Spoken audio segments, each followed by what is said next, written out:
Yes, excellent. Yeah, that way you can hear us, Char.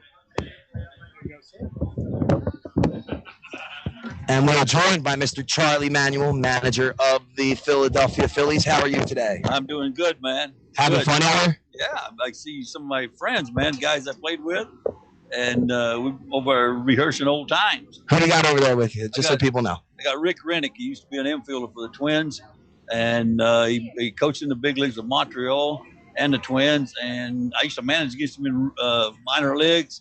He's my roommate for about 6 or 7 years in the big leagues when we played. And then we got Art Kushner. He's with the Chicago White Sox for a long time. And actually in the minor leagues, Kushner used to catch, and it seemed like every year as we went up a ladder, he would always be catching somewhere we're not, and we played in the same league, and then he played in the big leagues.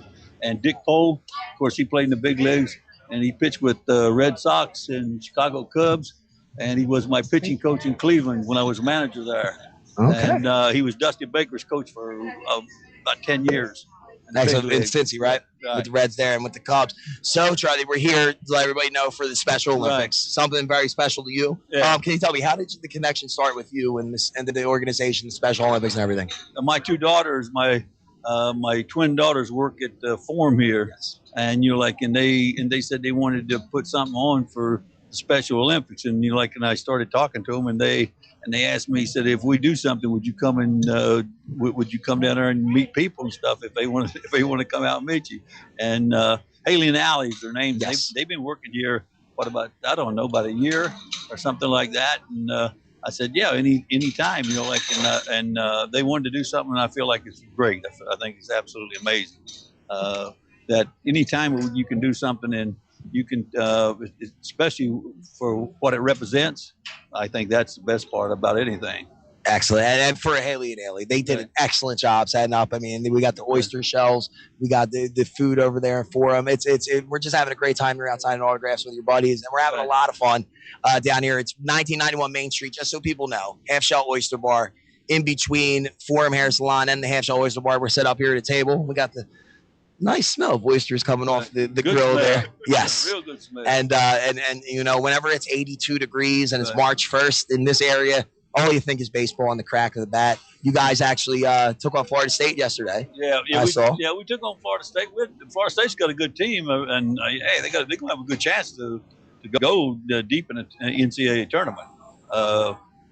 We got. So it was 1-1 going into the seventh. They played us tough. We haven't really been. We got started late as far as our practices and hitting and stuff. Our pitching looked pretty good, but there again, we hit Luna hit a 3-run homer for us, really kind of after they made a couple mistakes, and that was actually the game. But the game was much closer than the score indicated. Yeah, and I'll tell you what, with that pitching staff, you guys have assembled Ruben Amaro Jr., Pat Gillick, the great Pat Gillick, who was there before Ruben, and everyone in the front office, and you, the staff that you guys have assembled. Tell me about it. How easy does that make your job and Rich Doobie's job, just to have guys like Halliday and Cliff Lee and Cole, Joe Blanton, who's a great pro, Kyle Kendrick, a great pro. I mean, how easy does that make your job? I don't like to talk about it. I don't know. I don't want nobody to know. You don't want to let people. I think people are in on the secret. They act like you just write the lineup down. No, guys. Let me tell you something. Our rotation is absolutely fantastic. It's, of course, we assembled that rotation last year, and it's the best rotation that I've ever been around that I've had. And the Phillies are, the Phillies definitely, they want to keep our fan base at the top as peak as it is right now, but also we're trying to get back and win another World Series. And I like our team this year. I like the fact that we upgraded our bench definitely on offense. So now that when we get players hurt and we plug them in, not only can we catch a ball, but we're going to be able to hit it a little bit better too. And that definitely should help us. And I look for us, if we play just the way we have been playing, and if we have the seasons that we're capable of having, and we have to outplay people. And if we do that, then we're gonna have a good chance to go to the World Series and win. Yeah, I mean, he's added Nix, he's added Wigginton to the bench. You added an old friend of yours, Jim Thome, who last time around in Philadelphia, basically he was a big cog in what turned that Phillies franchise around. Because in the mid '90s, living in Philadelphia, growing up, it wasn't fun to be a Phillies fan. You go to the vet and just watch him get beat up on it. And when Jim came, things started changing. And you had the young guys like Jimmy Rollins, Chase, Ryan Howard, Shane, all these guys come up, and then they brought you in to manage it. And everything just seemed to turn around. And what's it like playing in a town like Philadelphia when you're winning and succeeding and you have that fan base? Actually, when I first went there, of course, I wasn't really welcome, things like that. But that didn't bother me because I knew that if we won, we had to win. It didn't matter who came in there to manage. I mean, basically they had to win. Philadelphia, I can't find a better place than Philadelphia as far as our fans. And yeah, they loud and they'll get on you. But you know what? As long as you play the game real hard and and that's what they like about our club and things, they won't say nothing about you. I mean, they'll forgive. I mean, this winter when I went around, they were upset. So was I at the end of the last year. But I mean, they looked at it with we got a good enough team to get back there and and give them a go again. And maybe the results will be different. And I can't say enough about them. They are kind of the backbone of our organization because they do fill the ballpark up. They do pay the money, and also they're loud. And every now and then they like to swear. There's nothing wrong with that. Hey, yeah, you don't got to tell me about it. I grew up there a long time. But Charlie, let me ask you about an unsung hero on the team. I was talking to Hal Bodley about him. We just saw Yadier Molina got a 5-year, $75 million contract from the Cardinals. How about your guy Carlos? Tell me the job that Carlos Ruiz does working with that staff, and just since he's come up in this organization, he has just been one of the class act catchers, but one of the best catchers in baseball. In the last 2.5 years, there hasn't been a catcher that improved as much as Carlos Ruiz. Chooch, I tell you something, Chooch, not only does he have a personality, but he feels like he belongs now, and his confidence is up. I think I give Doobie and Rick Billmeyer, our bullpen catcher, a lot of credit, for really, kind of coaching Carlos along. But then all of a sudden, here comes Jamie Moore, here comes Holiday, and here comes some of these big pitchers. And Ruiz has definitely learned to call a great game. He's a student of the game. He knows all the scouting reports. He listens to you, and he's become one of the best catchers in the National League, if not the best. Yes.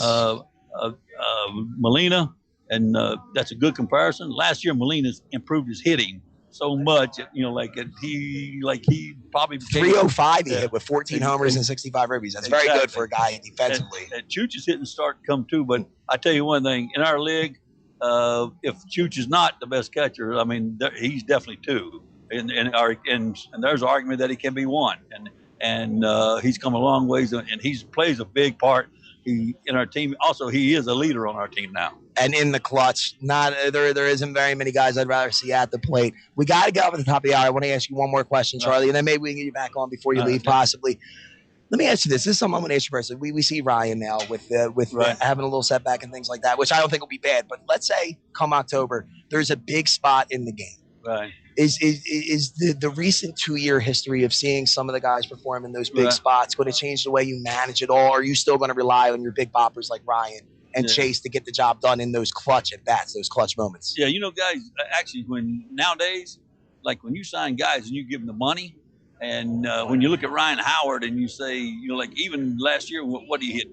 50-something? 31 homers and 150. I'll take that all day. Right, exactly. I'm not saying, but there's people that want to know. Yeah, who else on our team does that? So, who do you want up? Especially, if you need an extra base hitter or a homer. Look, he's earned the right to be there. That's kind of how I look at it. But also that's the way the game goes. Like I heard somebody ask the other day, the guy was kind of getting on me, and he said, how can you let Ryan Howard hit 3-0 in a playoff? Ryan Howard's been hitting 3-0 ever since he was in Lakewood in Class A ball. That's 9 years, 10 years. Mm. He's been Blue Hole hits 3-0 all the time. These guys are proven big time hitters. That's why they make the money to make. And with the bat on your shoulder, you're not going to do any damage, especially in the clutch, Charlie. So you might as well have him swing it away, and you can teach him how to hit. Charlie, we got to get to this top of the hour break. Is there any way we can get you back over before you get out of here? I'll be glad to. Awesome. So we just had Charlie Manuel for a little bit. Lucky enough to have Charlie on. That was awesome. We're going to send it to this top of the hour break. Afternoon play-by-play, 1280 WTMY, the Sports Fanatic. Don't go anywhere. We'll be right back.